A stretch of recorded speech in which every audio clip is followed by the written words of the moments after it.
Welcome to Preethiyin Kaimanam. இன்னைக்கு Preethiyin Kaimanamல different types of lassi செய்ய போறத நம்ம பார்க்க போறோம். நீங்க முதல் முறை என் சேனலை பார்க்கறது இருந்தா ப்ளீஸ் என்னோட சேனலை சப்ஸ்கிரைப் பண்ணிக்கோங்க. பெல் பட்டனை பிரஸ் பண்ணுங்க. அப்பதான் நாங்க போடுற வீடியோ உங்களுக்கு வந்து சேரும். வாங்க வீடியோக்குள்ள போலாம்.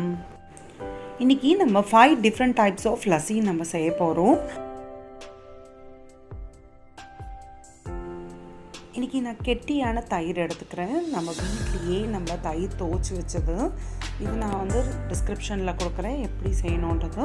அது நான் 3 கப் எடுத்துக்கிறேன். நான் 2 கப்பு தண்ணி சேர்த்துக்கலாம். நம்ம இதை வந்து சேர்ன் பண்ணிக்கணும். நம்ம அதாவது மிக்ஸி ஜாரில் சேர்க்காம நம்ம ஜஸ்ட் சேர்ன் பண்ணிக்கிட்டு ஐஸ் க்யூப் சேர்த்துக்கலாம். சுகர் வந்து 3/4 கப்பு சேர்த்துக்கிறேன். நான் ஒரு 10லேருந்து 15 நிமிஷம் விட்டுட்டு அதுக்கப்புறமா மேங்கோ லஸ்ஸி நம்ம செய்யலாம். அதுக்கு நான் ½ மேங்கோ எடுத்துக்கிறேன். ½ மேங்கோ எடுத்துகிட்டு இந்த பல்ப்பை நல்லா மிக்ஸி ஜாரில் கிரைண்ட் பண்ணிக்கிறேன். இப்போ பல்ப் ரெடி ஆகிடுச்சு. நம்ம 2 டேபிள் ஸ்பூன் வந்து கிளாஸில் நம்ம சேர்த்துக்கலாம். அதுக்கப்புறமா சில்டு லஸ்ஸியை நம்ம இதுக்குள்ளே நம்ம விட்டுட்டு நல்லா மிக்ஸ் பண்ணிக்கலாம். நம்ம ஸோ இப்போது வந்து வீட்லேயே செஞ்ச கொயா நான் சேர்த்துக்கிறேன். பால்கோவா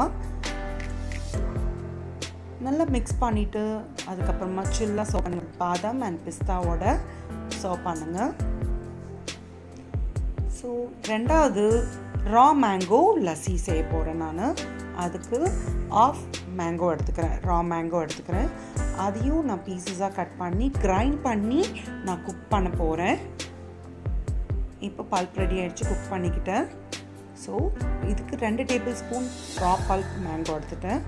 அதுக்கப்புறமா cumin seed 1/4 teaspoon, pepper 1/4 teaspoon, chaat masala 1/4 teaspoon, salt 1/4 teaspoon எல்லாமே சேர்த்துட்டு ஜஸ்ட் நல்லா ஒரு மிக்ஸ் பண்ணிக்கலாம். நல்லா மிக்ஸ் பண்ணிக்கிட்டு அதில் 1 டேபிள் ஸ்பூன் நம்ம சேர்த்துக்கலாம். அதாவது 1லேருந்து 1.5 டேபிள் ஸ்பூன் சேர்த்துட்டு சில்டு லஸ்ஸி அதை சர்வ் பண்ணிவிட்டு ஜஸ்ட் மிக்ஸ் பண்ணிக்கலாம். இதை நல்லா மிக்ஸ் பண்ணிவிட்டு அதுக்கப்புறமா மேலே வந்து கியூமின் பவுடரு ஜஸ்ட் கார்னிஷ் பண்ணி அதுக்கப்புறமா சர்வ் பண்ணிக்கலாம்.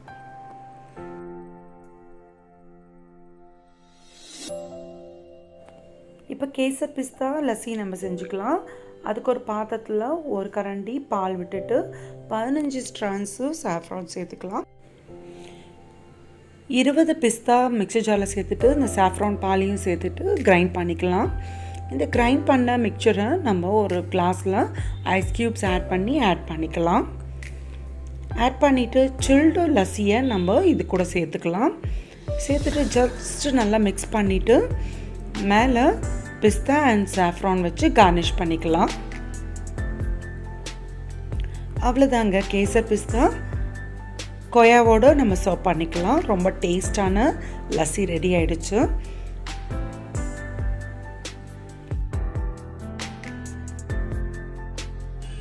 அடுத்தது மசாலா புதினா லஸ்ஸி நம்ம செய்ய போகிறோம். அதுக்கு சின்ன துண்டு இஞ்சி, 1 பச்சை மிளகாய், கொஞ்சம் கொத்தமல்லி, கொஞ்சம் புதினா நம்ம சேர்த்துக்கலாம்.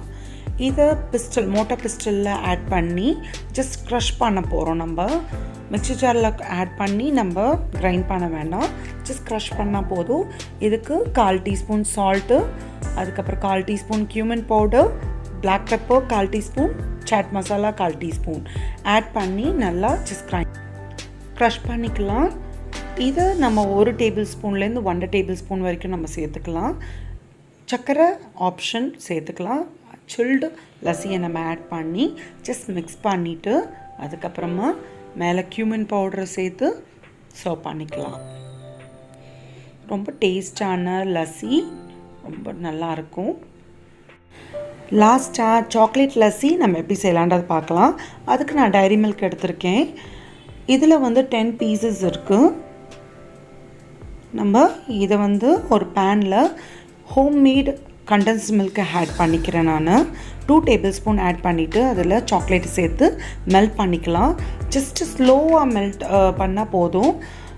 இந்த அளவுக்கு மெல்ட் பண்ணால் போதும். நம்ம ஒரு கிளாஸில் 2 டேபிள் ஸ்பூன் சாக்லேட்டு சேர்த்துக்கலாம். நம்ம அதுக்கப்புறம் சில்டு லஸ்ஸி ஆட் பண்ணி ஜஸ்ட் நல்லா மிக்ஸ் பண்ணிக்கலாம். மிக்ஸ் பண்ணிவிட்டு இன்னும் கொஞ்சம் லஸ்ஸியை ஆட் பண்ணி நம்ம சாக்லேட் ஸ்ப்ரிங்கிளில் கார்னிஷ் பண்ணி நம்ம சர்வ் பண்ணிக்கலாம். இந்த 5 டைப்ஸ் ஆஃப் லஸ்ஸி உங்களுக்கு கண்டிப்பாக பிடிச்சிருக்கும்னு நான் நினைக்கிறேன். ஸோ என்னோடய சேனல் பிடிச்சிருந்தா ப்ளீஸ் என்னோடய சேனலை சப்ஸ்கிரைப் பண்ணுங்கள், மறக்காமல் பெல் பட்டனை ப்ரெஸ் பண்ணுங்கள். அப்போ தான் நாங்கள் போடுற வீடியோ உங்களுக்கு வந்து சேரும். அடுத்த வீடியோவில் இன்னும் இன்ட்ரெஸ்டிங்கான ரெசிபீஸோடு உங்களை வந்து சந்திக்கிற வரைக்கும் until then bye from Preethiyin Kaimanam. Bye.